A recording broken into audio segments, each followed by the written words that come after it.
Okay.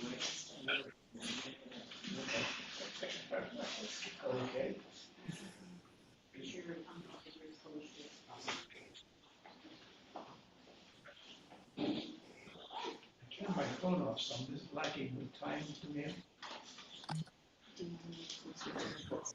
We got 4. You don't want to be seen on camera? Okay. I think we have 4, correct. 5?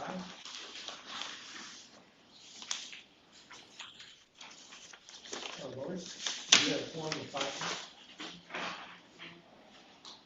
5. We do.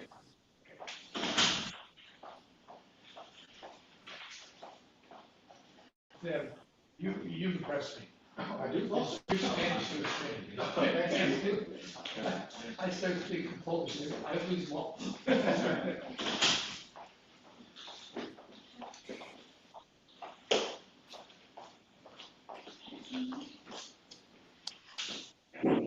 Commissioner Manager, I think we're ready. Okay, I'd like to say welcome to the ETEC meeting of June 14th. The recording.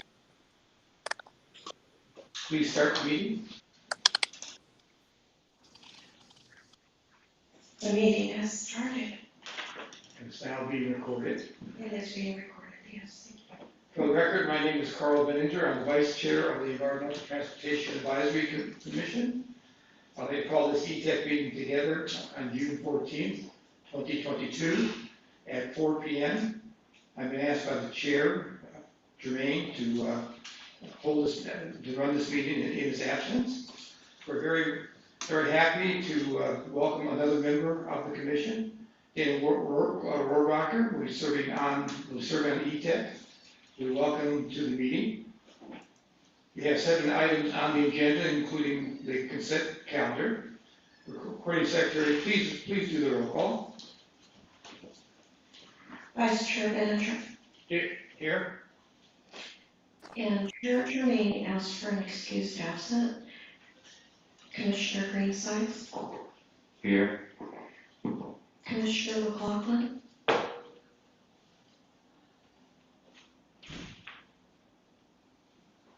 Janelle. Is she muted? Commissioner McLaughlin. Can you hear us?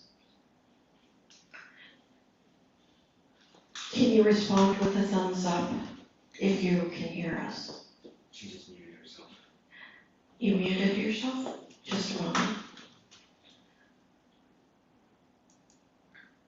We sent a request to unmute yourself. Can you send that again, please? She's okay now. She's unmuted now, but I don't think we can hear her. We can't hear you. We could have heard you earlier. We were hearing you earlier. I'm going to move on. Tanya Navarro is not here. Dwayne Rohrabacher. Here. Dorian Romero. Here. And Janelle Walker has also asked for an excused absence. I can see Commissioner McLaughlin. You have a quorum, sir. Thank you. I'm going to ask Commissioner Greenside to please lead us in the Pledge of Allegiance. Everyone please stand. Face the direction of the flag wherever you are, right hand over your heart. And start with me. I pledge allegiance to the flag of the United States of America and to the republic for which it stands, one nation, under God, indivisible, with liberty and justice for all. Thank you. Thank you.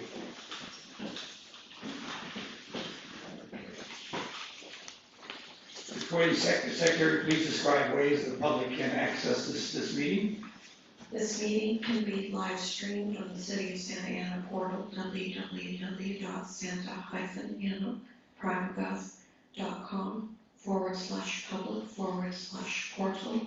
If anyone would like to provide a public comment, they may do so in person or on the City of Santa Ana portal at the same address.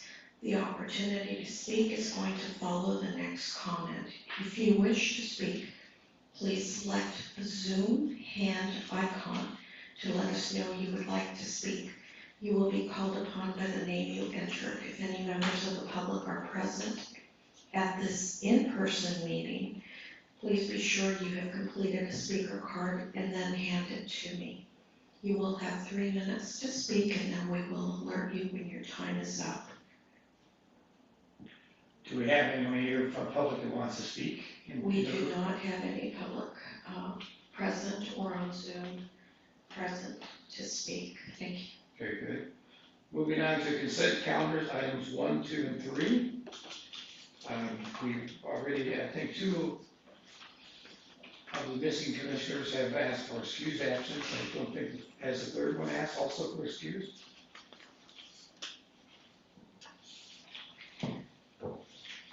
Are you referring to Commissioner Navarro?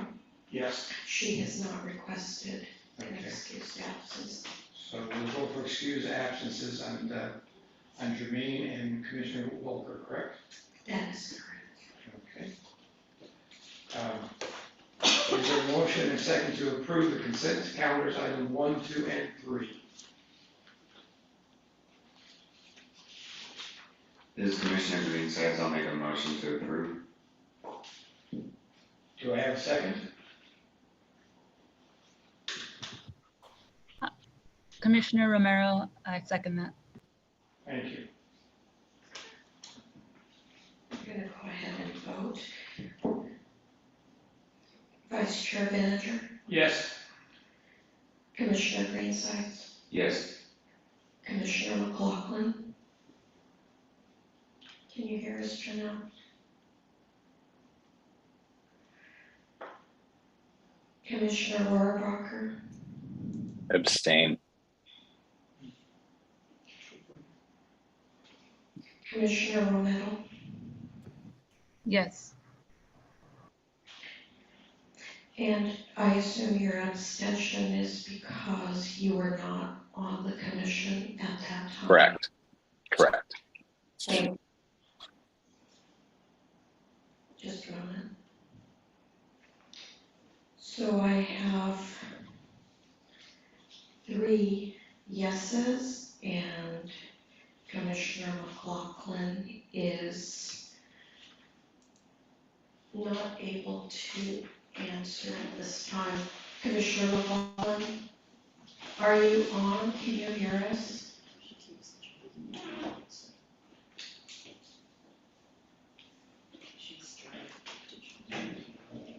Could you hear her on the phone? I think that might be what she's trying to do. Pardon me. Wonder if we can call her and have her answer on the phone? Yeah. 'Cause otherwise this will go no over just three Right, it's votes not enough. We'll have to kick it over to next meeting. next month. Let me see if she, I'm going to see if she can connect. Yes. Call Janelle McLaughlin. Calling Janelle McLaughlin.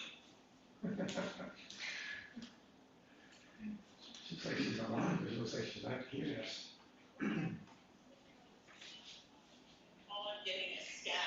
Okay, let's just, for this time, are you voting yes for the consent calendar? The room can hear you. The room can hear you. Yes. Okay, she stated yes. Very good. Let's just go ahead, and the motion passed. Let's just go ahead and keep you online while you do your laptop, okay? We'll just keep you on the phone. Thank you. Okay. You can move on. Okay. Moving on.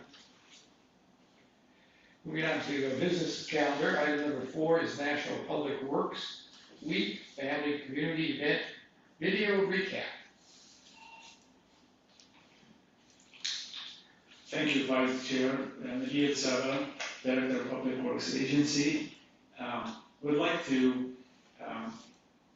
present to you a video that we have for the community event that the City Public Works Agency held on May 21st at the end of National Public Works Week in celebration of the National Public work week. I thought the event was really very successful, and I'd like to go over and show you that video if we can get it played. The event was in the outdoors at the Walnut Pumping Station, and here it goes.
Just to recap on that event, I thought it was an extremely successful event, and I'd like to thank Commissioner Vice Chair Carl Veninger for being there, and it was attended by our mayor and Commissioner Greenside. Did you show up? And thank you for being there. It was great to see both of you. We had over 500 individuals or people attend.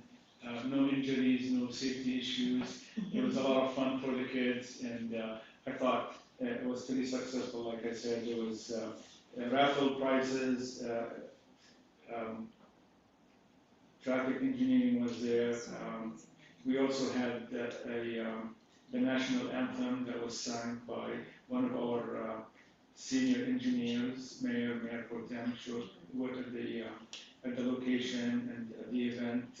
Council members got to speak a little bit to the community, and it was a lot of fun. And the pipe tapping competition was one of the highlights of the event. We had free food to everyone, balloons, and we've exhibited quite a bit of equipment that we have, and PD and also fire department. We'll see if they show that we're at the location and at the event.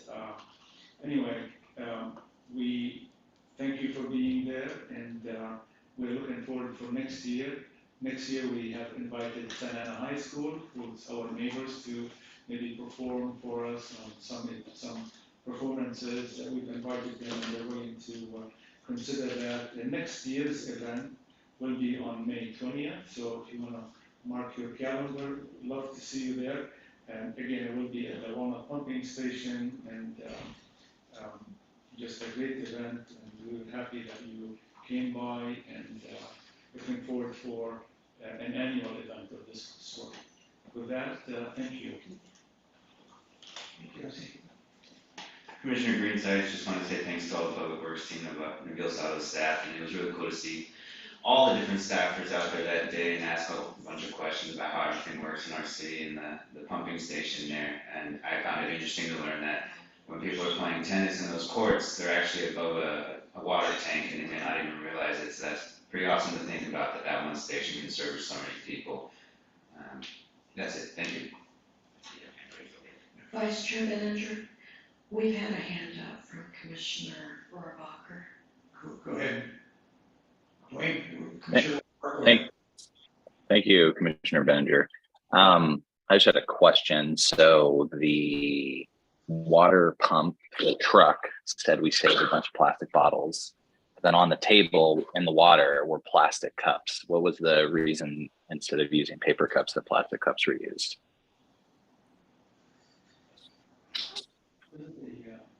Is it the water display that he's talking about? Yeah, I think cups could be recycled. Oh, okay. Is it the water display that you're talking about? Is that?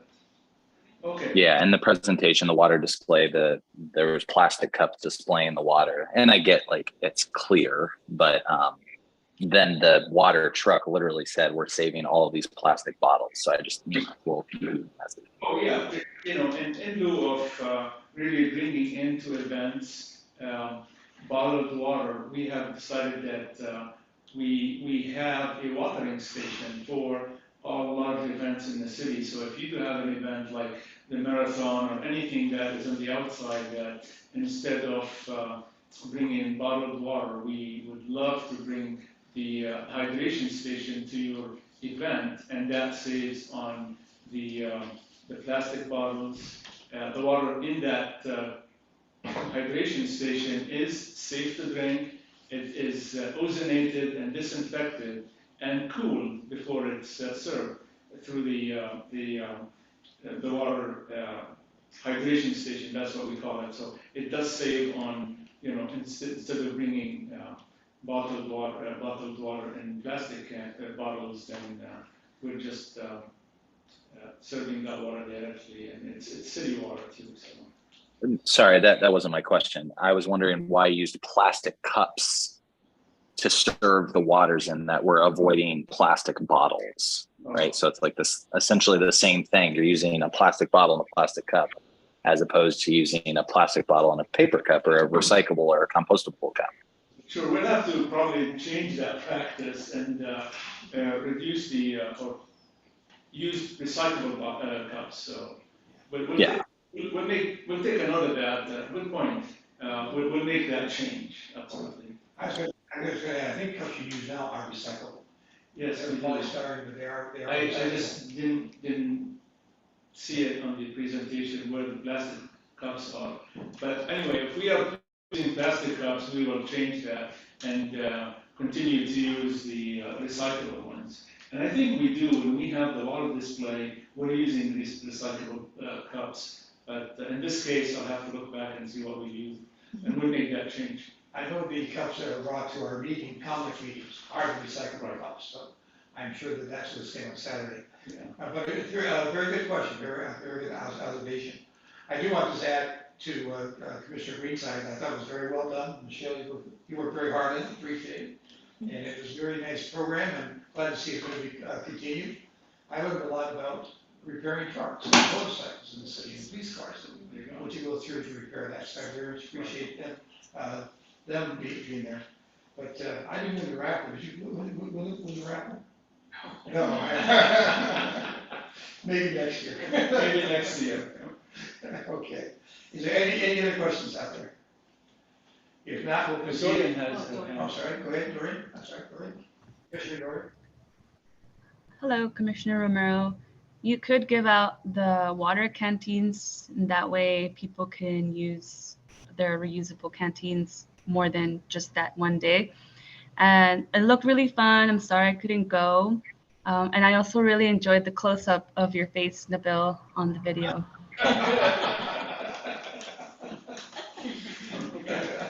Thank you. He will be giving out autographs after. Okay. Moving on to our next item, and we have Ken Wynn here. He's going to talk about the pavement management system in the city. Item number 5.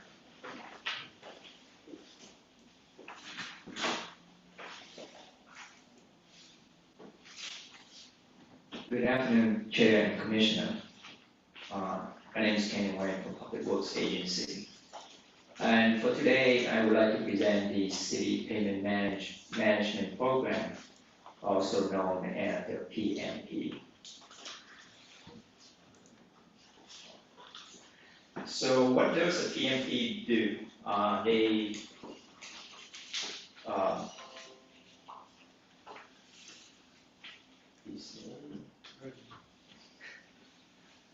So the PMP is to provide accurate inventory of the payment management of all public street and alley in the city. They also forecast the payment conditions so that we could prioritize roadway repair and also roadway maintenance. And additionally, the OCTA requires the city to maintain a payment management program and also submit the report every 2 years so that we still eligible for Measure M funding. So in the next few slides, I want to highlight some of the inventory that the PMP data has. So lane mile, what is lane mile? For a street that 1 mile long and it's have 2 lanes in each direction, that means that street will have a 4 lane mile. So every lane that you travel in, they consider it as a 1 lane mile. So for the city of Santa Ana, we have 1,132 lane mile. Of that, we have about 43% of that is arterial street. Arterial street is anything more than 2 lanes usually in general. And for local street, it's only 2 lanes.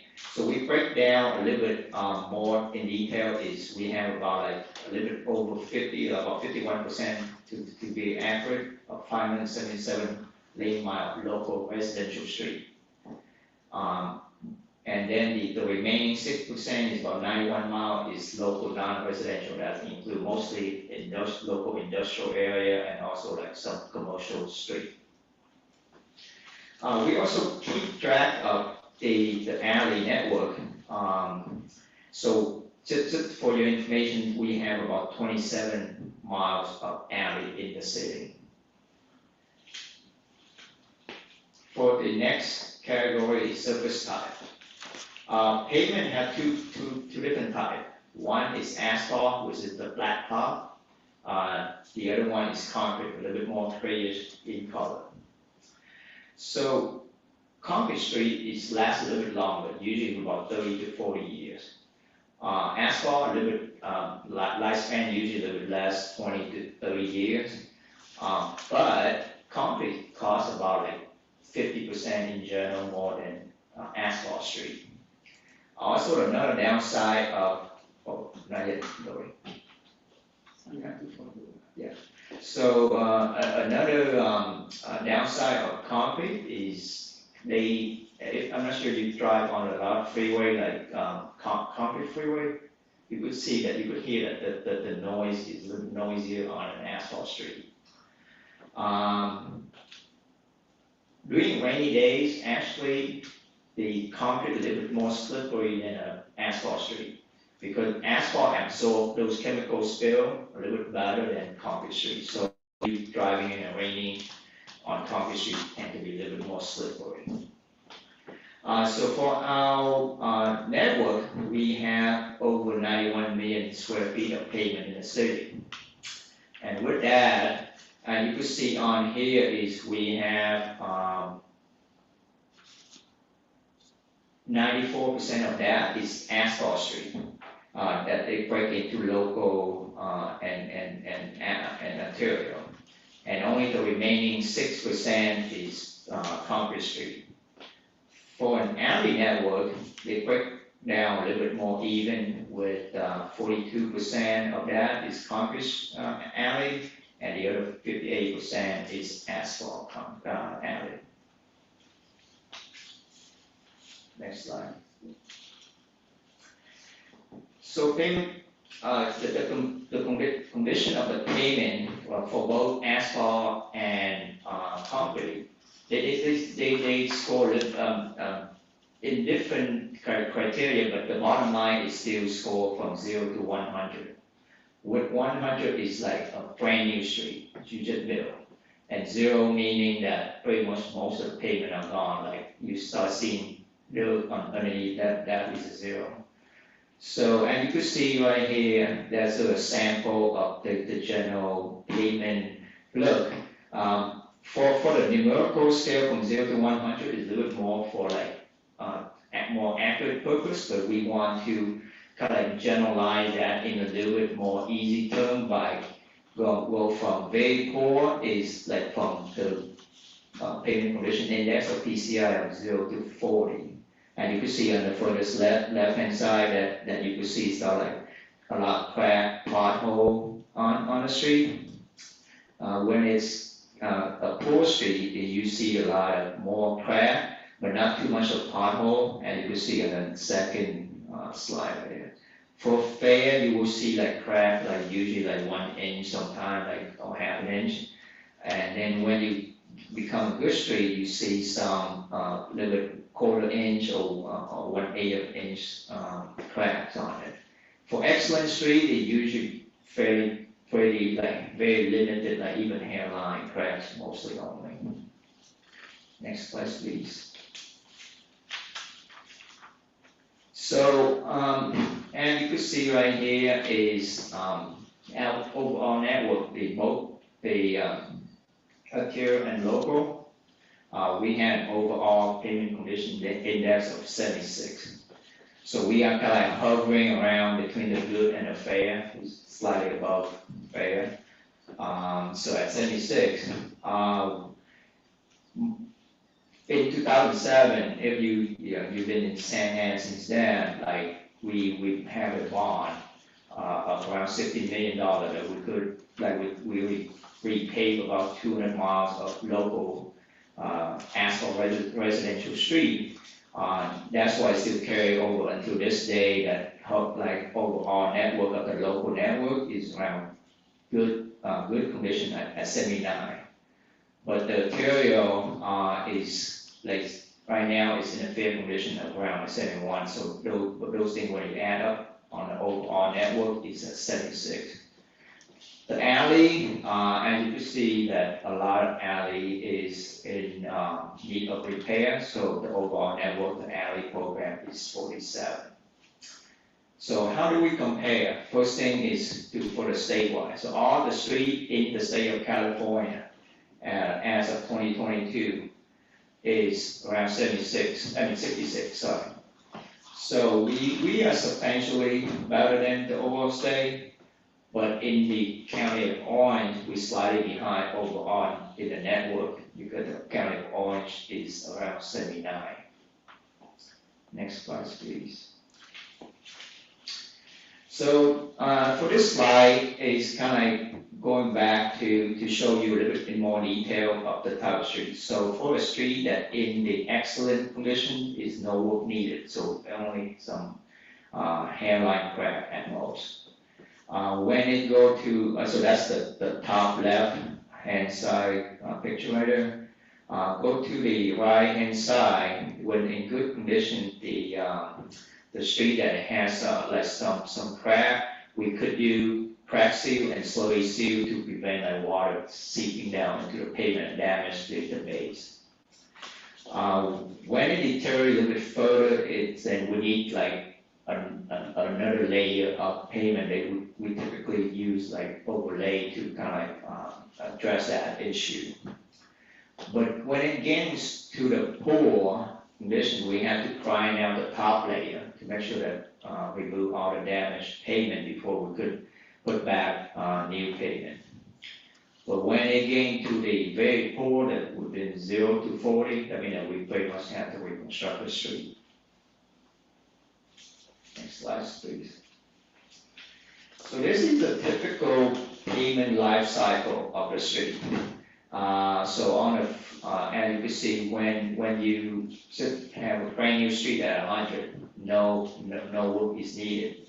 That's the top left, that's a happy phase, excellent condition. But when it's over time, usually like halfway through, like about 8 to 10 year, you could start seeing more cracks. Then we have to put in the slurry layer in there. So that's usually costs about $2 per square feet in general. But when we it deteriorates a little bit further, when we start have to pry down and put back pavement, now you see the cost is double the time. That's about $4 per square foot. But we don't do anything until it's kind of completely failed, and then if we construct the street, and you can see right there, that's the 10 times the cost. And we try to avoid to get in there. Next slide, please. So some of the, or actually, can you, this slide, the extra slide, can you go to the next slide, Lori? Sorry. This is, yes, thank you. So I want to highlight some of the key factors when Public Works recommend and identify street for repair. So some of the factor is, as you mentioned earlier, pavement condition index. Because that, you remember from the curve from the last slide, you don't want to go to the bottom. So we want to capture the pavement like higher than that, so that it's more cost effective. The next factor is traffic. So traffic is, vehicle, like have a heavy load on the traffic, so that's why it's kind of like cause the most damage to the street compared with like rain or water, weather and other factors. So traffic is another criteria we need to identify and incorporate into when we prioritize street for repair. Another one is user type. So what that means is like whether that street have bus, transit, bike lane.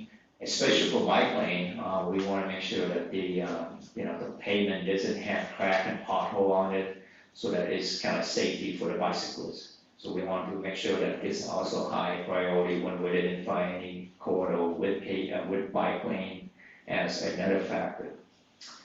Another one is land use and zoning. What that means is especially any area that has a school zones, we want to make sure the kid is walking, have the safe route to school.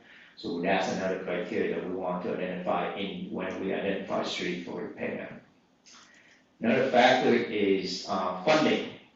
So we have like limited funding. I wish we have unlimited, but we have limited funding, so we incorporate that funding into the PMP model so that they could also based on that recommend certain type of street annually for repair. Another key factor is project coordination.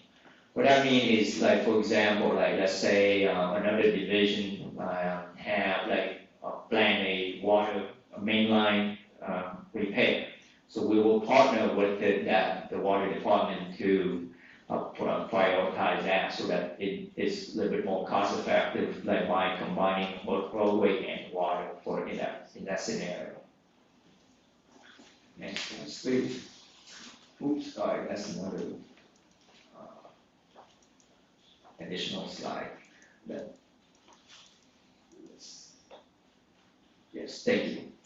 So for the Arterial street repair program is some of the key factors that we include in that include the PCI, the daily traffic, whether it has transit route, bus route, also bicycle, and also the school zone that I kind of mentioned. So we use all these scoring criteria and each of them identify as a numerical factor and which one have the highest, and we identify that Arterial recommended for repair.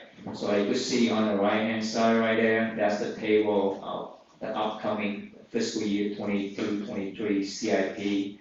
We identify several segments along Fadden, Standard, First Street, Grand Avenue, and 17th Street. Those are the high top priority in the Arterial street repair program that we recommend for this upcoming fiscal year. For the local asphalt residential street repair program, we divide the city in more or less about the same area. and with the boundary of these 10 area is usually along the boundary of the neighborhood. And to make it cost effective, we kind of don't want like the contractor like move from one side of the town to the other side, and it will kind of more expensive for them to mobilize and also. So that's why we break into 10 area. And also it's easy for I feel that the resident would be easier to follow this cycle, so that, when is my street gonna be done? So based on this map, as you can see in the next fiscal year in area, as we see 7 at the top and the northeast corner of town right there. So that is for fiscal, so the next year will be, the number 8 would be the one that just slightly below that. For the local concrete street, PCC residential street repair, this one is focused on only local concrete street, similar to the previous program. It's only asphalt, but this one is for concrete street. So this one, as you can see, as you recall, we have only about 6% of the pavement in the city is concrete street. So there's only certain neighbors still have concrete street. So what we did is we identified the overall concrete street in those neighborhoods, and then we are prioritized based on that. So with this fiscal year 22-23 is currently Pavement Park as a top priority, so we'll tackle that in fiscal year 22-23. Once we complete that Pavement Park, and we go to the next one, Saddleback View, and so on and so forth in the next few fiscal year as funding available. Next slide, please. Okay, so another program that we haven't identified in recent years is the local non-residential street or industrial area.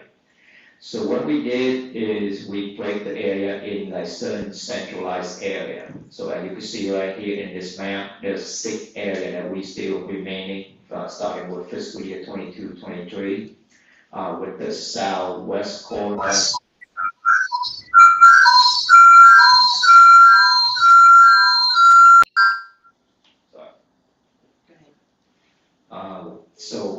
So as you can see that we usually break into area boundary by either a city limit or like a major street. So the southwest corner is boundary on both the west and the south side is a city limit, and on the north side is Warner, and on the east side is Fairview Street.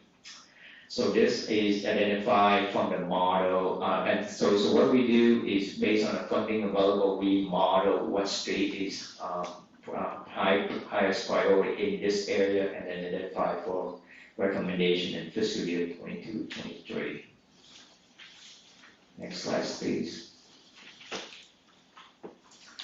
So we now have another one, program is the alley repair program. So this one is similar to a smaller scale of the area that we identified earlier. So we identify as pavement condition index, land use, and daily traffic. So based on the those data from the alley within the city, we base on these scoring and would identify as recommended repair for the fiscal year 22-23 program. With that, I'm open for Q&A.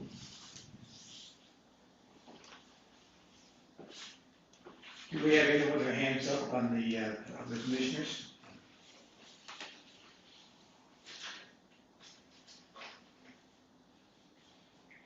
I'll go ahead. Sorry. Commissioner Rohrbach?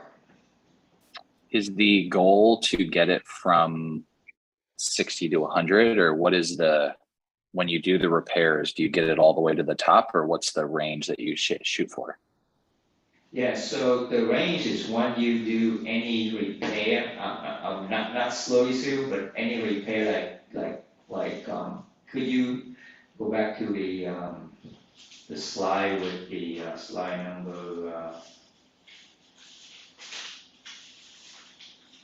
number 8, please. Would I have it? Yeah.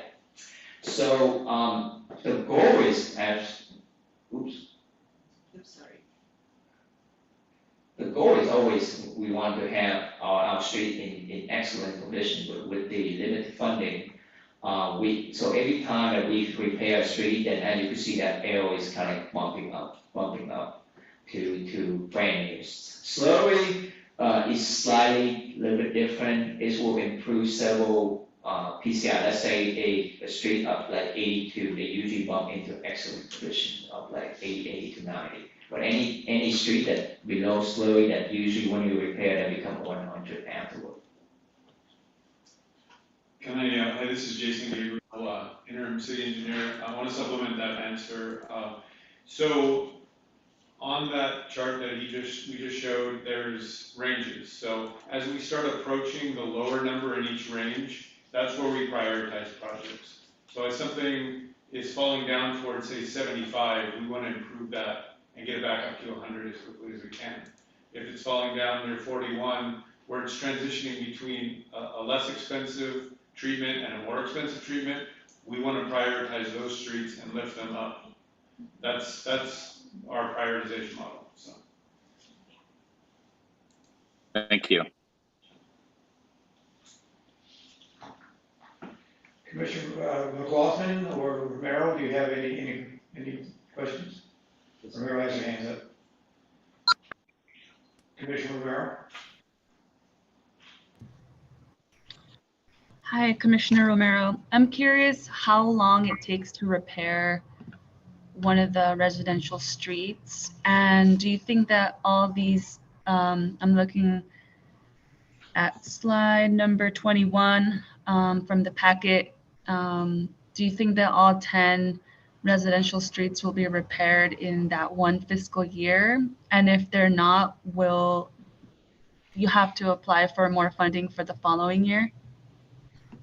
So typically, every sub-area is for one fiscal year. So like right now, area 7 we are currently in year 7 of this program. So usually one area is for per fiscal year. So 7 is one fiscal year, 8 is one fiscal year. So as, we program on that. So we want to balance the both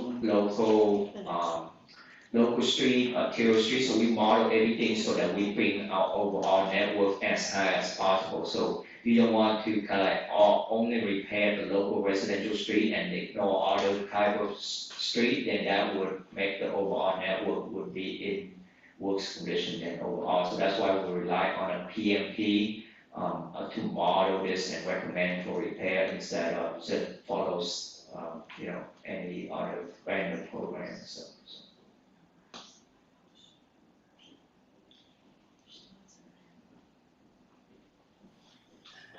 Commissioner McLaughlin, I do have a question. Yes. I see the local repair for Floral Park is the 6th in priority. Mm-hmm. Floral Park has concrete streets, and the agreement with the city is replacement and repair of concrete streets. Is that logged in, and is that known, or is there needs to be something by Floral Park that that information is reviewed with our city manager and our council? So for the local concrete piece or PCC, residential street repair program, once we identify that neighborhood for repair on that specific fiscal year, we usually attend a neighborhood meeting at the beginning of the project and get feedback from the resident in that area. So we want to, some of the questions including, do you want to keep the concrete street or do you want to convert the concrete street to asphalt? That's one of the questions. And the other question is, like for for funding program, and then we want to understand any challenge, any issue that we see in the neighborhood so that we could identify certain repair necessary to. So again, sir, that does not work for Floral Park. A neighborhood association cannot decide on the concrete streets. We are a historic neighborhood by state and city. And part of the historic is the concrete streets. So this is why I'm bringing forward that it's not a matter of a neighborhood association or anybody else. It is written into the historic. So how do we move forward to get that information to you, to everybody else, that the Floral Park is always concrete because of the historic status? Perhaps you were not aware of that. Hi, Commissioner McLaughlin, this is Jason Gabriel again. The map that's on the screen right now is of 10 different neighborhoods that are prioritized by the rank shown there. Every neighborhood is asked that same question. We do understand that in Floral Park, the concrete streets are not only very important to the neighborhood, but that in some cases, on some streets, they are historic streets. So we would never impose that conversion of concrete street to asphalt, but there are some neighborhoods that aren't as concerned with their concrete streets. And in some cases, they prefer to see asphalt streets. So we work with them in that scenario. We're not proposing that Floral Park be converted in any way.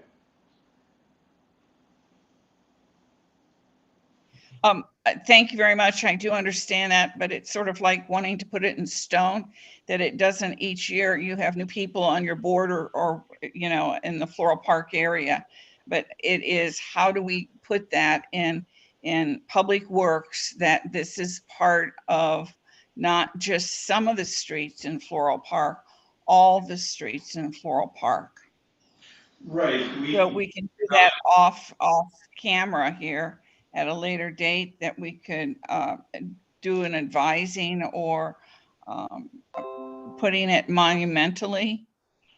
Yes, the streets in Floral Park are listed, I believe, on the National Register as a protected resource. So that's it. I'm happy. Thank you. Okay, we got Commissioner Greenside, any comment? Yeah, I got a lot of questions, so thanks for the presentation.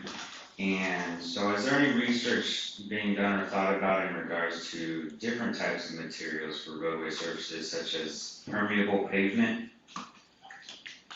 So what I show on the presentation is just a general idea, but behind the scene, our engineer is always at all, you know, upkeep with the current technology to recommend certain type of mainly cost-effective to an environmental-friendly program. So we never, what I presented here, because I didn't want to go through the very technical detail and then sometimes it can get lost in this whole presentation. Those things are not, we by no means that, and if you could see on the CIP, or like actually when you go to the construction side, you could see like we use a lot of recycled material and a cost-effective method.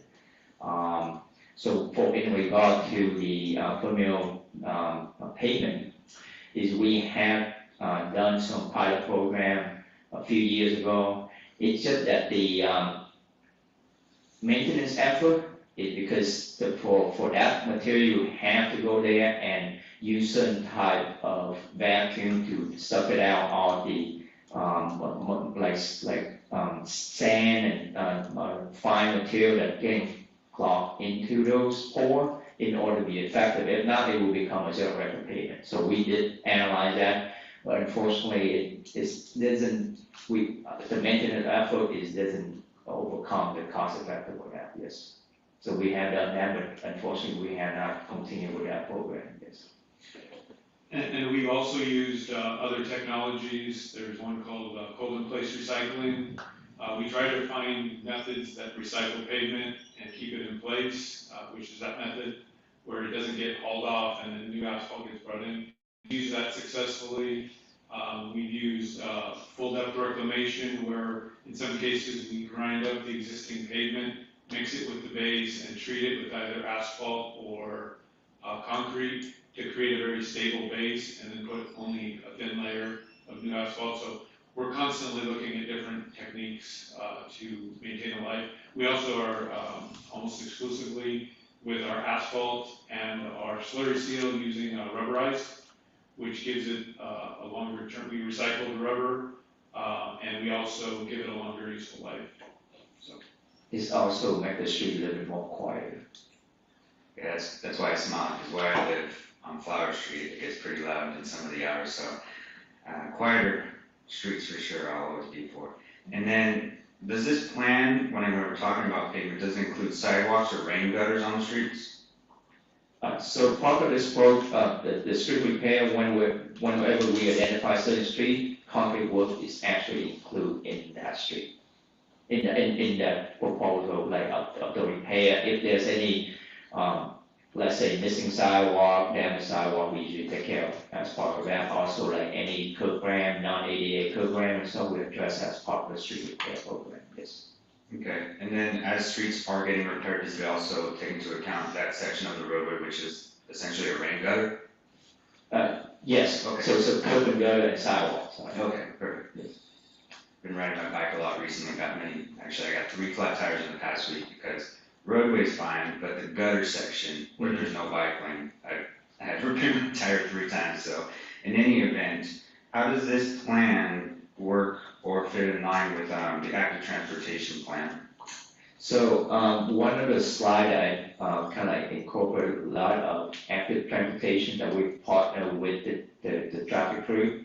So in upcoming year, like most likely next fall, you will see like, let's say McFadden and Standard.